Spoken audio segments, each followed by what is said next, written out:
আমি লাবণ্য খান, instructor of MMB and MD, Government ITI Input, running under PTP.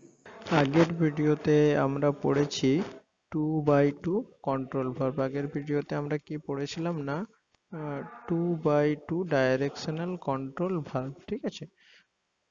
তো আজকের ভিডিওতে আমরা যেটা পড়বো সেটা হচ্ছে 3/2 ডাইরেকশনাল কন্ট্রোল ভার্ব।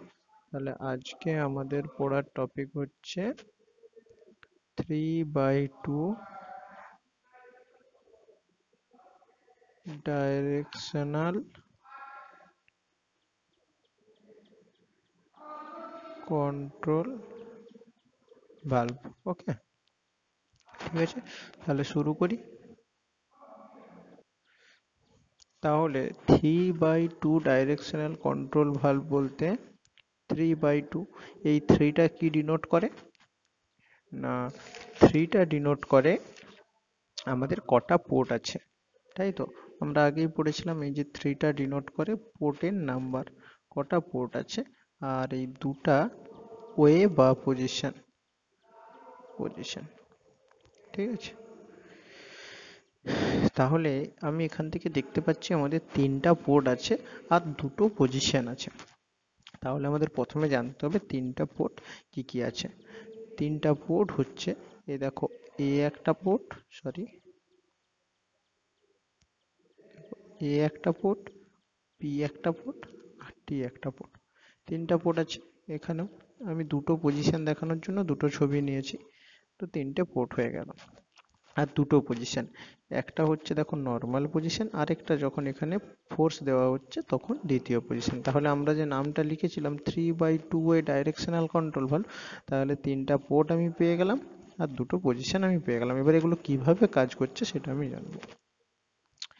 আর প্রথমেই আরো একবার বলে দিই জিনিসগুলো কি। এই যে জিনিসটা দেখতে পাচ্ছ, এটা একটা সিঙ্গেল অ্যাক্টিং সিলিন্ডারের মতন কাজ করে, সিঙ্গেল অ্যাক্টিং সিলিন্ডার, ঠিক আছে। আর এই মাঝখানে যে গ্যাপটা আছে এই গ্যাপটাকে বলে বোর। কোন গ্যাপটাকে বুঝতে পারছো তো, যে এই গ্যাপটাকে বলে বোর। আর এখানে এই যে জিনিসগুলো আছে এগুলোকে বলে স্পুল, আমি আগের দিনও বলেছিলাম এগুলোকে বলে স্পুল। আর এটা একটা বার আছে, যেই বারটাকে পুশ করা যায় আর পুল করা যায়, ঠিক আছে, বা পুল করা যায়। এই ডাইরেকশনাল কন্ট্রোল ভালভ হচ্ছে একটা হাইড্রোলিক পার্ট, যেটা কোনো হাইড্রোলিক মেশিনতে ইউজ করা হয়। কিসের জন্য ইউজ করা যায় না, ফ্লোকে কন্ট্রোল করার জন্য বা ডাইরেকশন ঠিক করার জন্য, ফ্লোয়ের রেট কন্ট্রোল করার জন্য ইউজ করা হয়। তাহলে 3টা পোর্ট আমাদের কাছে ক্লিয়ার। এবারে আমাদেরকে দুটো পজিশন সম্পর্কে জানতে হবে। দুটো পজিশন কি কি না, নর্মাল কন্ডিশনে যখন থাকবে তখন কি হবে না, এই স্পুলটা এখানে থাকবে আর এই স্পুলটা এখানে থাকবে, ঠিক আছে। নর্মাল কন্ডিশনে এভাবে আছে। তাহলে যদি নর্মাল কন্ডিশনটা তুমি খেয়াল করে দেখো, এই ক্ষেত্রে দেখা যাচ্ছে একটা ফ্লো ঠিক এইভাবে আসছে, এ দিয়ে আসছে আর টি দিয়ে বেরিয়ে যাচ্ছে। এর মধ্যে পুরো, যদি হাইড্রোলিক হয় তাহলে ফ্লুইড দিয়ে ফিল আপ থাকবে এই বোর্ডটা, আর যদি নিউমেটিক হয় তাহলে এয়ার থাকবে। তাহলে এখন সেখানে ফ্লুইড থাকুক বা এয়ার থাকুক, একটা ওয়ে পাচ্ছে, যে এধার দিয়ে ফ্লো করার একটা ওয়ে পাচ্ছে এ থেকে টি দিয়ে, ঠিক আছে। এটা হচ্ছে নর্মাল কন্ডিশন, এটা একটা পজিশন। এবারে আমি কি করলাম না, এটাকে পুশ করলাম, দেখো এই যেখানে পুশ করেছি, যখন পুশ করলাম তখন কি হলো না, এই পজিশনটা এগিয়ে এখানকে চলে এলো, আর এইখানে যেটা ছিল, এই যেখানে স্প্রিংটা দেখতে পাচ্ছ, স্প্রিংটা কম্প্রেস হয়ে এইখানকে চলে এলো। তার মানে এখন দেখতে পাচ্ছ স্পুলটা ঠিক এইখানকে চলে এসছে আর এটা এখানকে চলে এসছে। তার মানে কি হচ্ছে না, এই পোর্টটাকে বন্ধ করে দিচ্ছে। আগে কোন পোর্টটা বন্ধ ছিল, আগে এই পোর্টটা বন্ধ ছিল, এখন দেখো এই পোর্টটা বন্ধ আছে।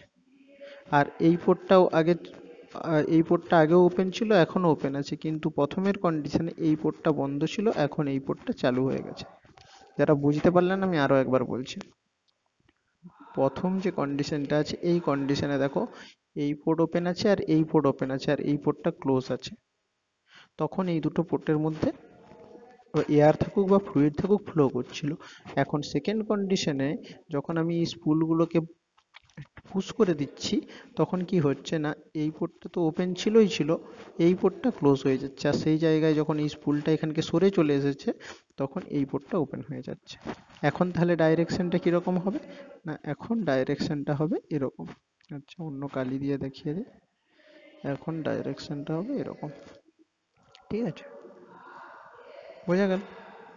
তাহলে তিনটা পোর্ট কিভাবে কাজ করছে আমি দেখতে পেলাম, বা দুটো কন্ডিশনে। মানে তাহলে আমি 3/2 ডাইরেকশনাল কন্ট্রোল ভাবটা স্কিমেটিক ডায়াগ্রামের মাধ্যমে বুঝতে পারলাম। এবারে আমাদেরকে জানতে হবে যে তোমার সিম্বলটা কিভাবে হয়। এখানে সিম্বলটা আছে, আমি সিম্বলটা একটা অন্য স্লাইড নিয়ে দেখাচ্ছি, ঠিক আছে? তার আগে আমরা এখানে দুটো কন্ডিশনের ক্ষেত্রে সিম্বল কিরকম হয় বলে দিই। আমি আগের ভিডিওতেই বলেছি যে সিম্বল সবসময় একটা রেক্টাঙ্গেলকে ধরে নেওয়া হয়, একটা পার্টের জন্য একটা রেক্টাঙ্গেলকে ধরে নেওয়া হয়। আমি ধরে নিলাম একটা রেক্টাঙ্গেল আছে। এখন এই ছবিটা থেকে আমি কি দেখতে পাচ্ছি না, এই ব্লকটা ডিসকন্টিনিউ আছে আর এই ব্লকটা ওপেন আছে, এই ব্লকটা ওপেন আছে। আমি বলেছিলাম ডিসকন্টিনিউ বা থাকলে বা ক্লোজ থাকলে তার সাইন হয় এরকম, আর যদি কন্টিনিউ থাকে তার সাইন হবে এরকম। তো এইটার ক্ষেত্রে আমি কি দেখতে পাচ্ছি না, এই যে পি ব্লকটা এখানে আছে, এখানে একটা পি ব্লক আছে আর এখানে টি ব্লক আছে। এই যে পি আর টি, এই পিটা বন্ধ আছে, তাহলে আমি পি এর সাইন এভাবে দেব। আর টিটা আর এটা অন আছে, এটা ধরে নাও এখানে আছে, তাহলে এ থেকে টি এর দিকে তোমার ফ্লোটা আসছে। ঠিক আছে, এটা হচ্ছে একটা পজিশনের জন্য। সেকেন্ড পজিশনের ক্ষেত্রে কি হচ্ছে না, সেকেন্ড পজিশনের ক্ষেত্রে হচ্ছে, দেখো এই ব্লকটা বন্ধ, তার মানে টি এর কাছে যেটা থাকবে সেটা বন্ধ। ঠিক আছে, আর কোন দিকে যাচ্ছে না, এইভাবে উপরের দিকে চলে যাচ্ছে। তাহলে বোঝা গেল। এটাকে যদি আমি সিম্বলটাকে এবারে টোটালটা সিম্বল বের করতে চাই, তাহলে তুমি কি করবে না, এই দুটোকে একসাথে বানাবে। ঠিক আছে, বানানোর পরে প্রথমটার ক্ষেত্রে কি হচ্ছিল না, প্রথমটার ক্ষেত্রে পজ হয়ে যাচ্ছিল আর ডাইরেকশনটা এইভাবে আসছিল, আর দ্বিতীয়টার ক্ষেত্রে এইটা পজ হচ্ছিল আর এটা উপরের দিকে যাচ্ছিল।